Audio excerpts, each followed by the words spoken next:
What is up? Hello mga gadget, this is Rom. Again, para sa bagong video. Ang video natin ngayon ay i-share ko sa inyo itong nabili ko ng Xiaomi Pad 5 case. Natawa kasi ako kaya gusto ko i-share. Napabili tayo ng case dahil bumigay na yung chip na dati nating case ng Xiaomi Pad 5. So ito yung tsura niya. Ayan, sobrang sira na. Kaya kailangan na natin palitan. Inabot nito ng 2 years sa atin. At dito nga, bubili na tayo ng bagong case para ma-protektahan natin yung tablet natin na Xiaomi Pad 5. So okay, so balik tayo sa case. So ito yung box niya. So itong price ito is 450. Medyo pricey. Pero talagang hinanap ko yung parang kung ano yung gusto ko na case para sa Xiaomi Pad 5 ko. So ito yung sa paghahanap natin, ito nga yung nakita natin. So ito may previous pa nga siya na pagdating sa atin, may previous siya na ito toy. So okay naman to na gamit pagka wala tayong magawa, pwede nating gamitin. Yan. So ayun yung pin niya. Bago pala tayo bumili, inisip muna natin kung ano yung klaseng case yung bibili natin. So number one sa mga gusto ko is yung medyo iba naman yung style, kasi yung una nating nabili is clear case lang, tapos yun nga naninilaw pa pag tumagal. So gusto ko yung parang medyo tatagal. Ayun, saka iba yung itsura niya. So ito nga mukhang kakaiba yung itsura nito, yung parang hindi boring at mas gaganahan tayong gamitin yung tablet kapag ito yung case natin. At pangalawa yung medyo matibay, yung parang tingin nga natin natatagal. So tingin ko ito dahil medyo pricey siya, nasa 450 yung price ito is tingin ko naman is tatagal to kahit paano. So pangatlo, yung hindi masyado makapal, kasi alam niyo na yung tablet is yung Xiaomi Pad 5 na tablet is medyo mabigat na rin. I forgot the weight, but pero medyo mabigat siya dahil nga tablet malaki. So ayaw natin ng yung case na parang mas mayiging double pa yung bigat dahil sa case. So gusto natin is hindi madadagdagan yung timbang pero hindi ganun ka laki madadagdag. So ito nga yung nakita ko, na tingin ko hindi masyadong mayiging mabigat pagka nilagay mo tong tablet na to. At pang-apat yung built-in niya. Gusto ko may built-in na stand na. So ayun, nakita nyo naman sa display, meron siyang built-in stand na para hindi na tayo maghahagilap ng mga stand kapag gusto natin gamitin yung tablet na naka-stand. So after nga nating check yung online, sa mabusising paghahanap sa online, so ito nga yung nakita natin. So ayun nga, yung brand niya is Sundy. Ayan, Sundy. So yung price niya is 450 pesos. So ilalagay ko yung link sa video description sa baba, sa video, kung interesado kayo sa tablet na to, sa case na to. Okay, so check muna natin yung nakasulat, high quality leather material. Leather material. Ayan. Tapos may magnetic holder. May magnetic holder siya. Strong plus strong adhesive na hindi siya madaling matumba. Tapos may dual stand. May dual stand. Meron siyang stand na mataas, meron siyang stand na mababa. At reliable. Ibig sabihin hindi siya madaling matumba. And protect your eyes. So ayun. Ayun yung mga nakasulat sa box na features niya. Okay, so tara, unboxan natin tong Xiaomi Pad 5 case na meron tayo.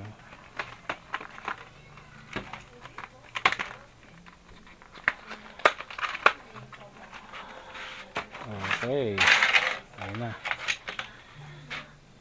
Ayan. So ito yung case. Ayun, hindi naman siya masyado mabigat. Nakabuhan natin itong mga box. Okay, so makapal naman siya pero hindi siya ganun kabigat. Medyo okay yung ginamit ng materials dito. At may pa leather dito sa part na to. So ay parang peel leather yung dating niya. Yan. So ito siguro yung stand niya. So mamaya check natin yan. Tapos sa mukha naman siyang matibay. Ito plastic to, plastic. Yung parang frame ng case. So yung texture niya sa loob dito is parang rubber plastic. Hindi naman siya parang hard plastic, parang rubber plastic siya. So good siya para sa tablet, para hindi masyado masgasgasan yung case niya. At dito naman, so dito meron siyang excess na parang embossed na rubber din sa bawat corner para protected din yung maprotektahan yung case sa mga bump. Nice. So may piece of plastic dito. Ayan. So ito siguro yung stand. Tama, ito yung stand yan. Ayun. So kita mo may parang may tumutunog. Sabihin parang may magnet siya na para maging stable. Ayan, yun yung tsura niya. It's nice. Yan. Tapos medyo makakapit din yung magnet, hindi siya nalalaglag, hindi siya natatanggal. Ayan, kahit anong gamo. Try natin yan pag nakalagay na yung tablet, kung natatanggal pa rin siya.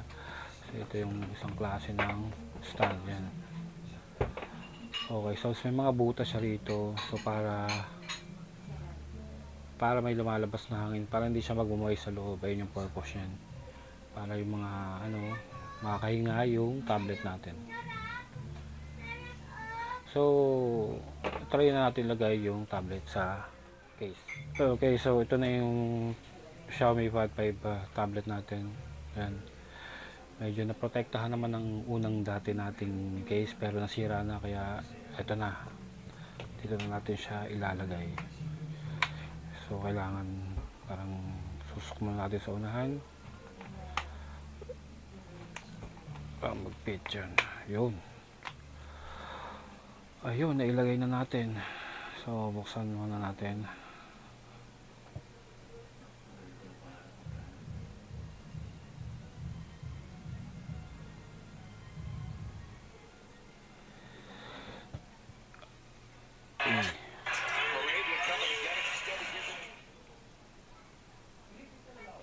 So ayan na, nailagay na natin. Ayun, okay naman yung pagkakapit niya.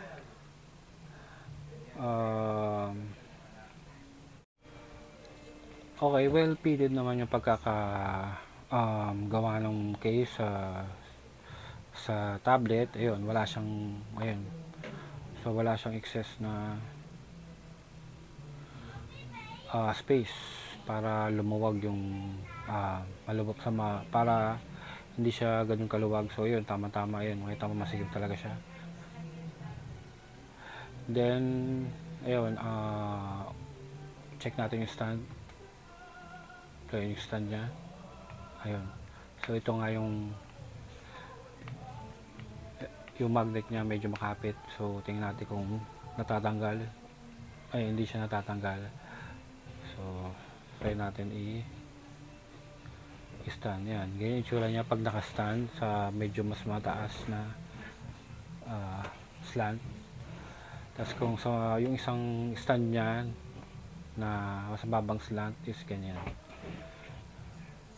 Ayan, kung mababa yung mesa mo, ito yung pwede mong gamitin, pero pag mas mataas yung mesa mo, ito yung dapat mong gamitin. Yun, ganyan yung. So okay siya dahil may dalawa siyang stand na pagpipilian. So kaya good siya para sa akin. Okay, so okay naman yung pagkakatayo niya is firm. So hindi siya mauga, hindi siya natutumba.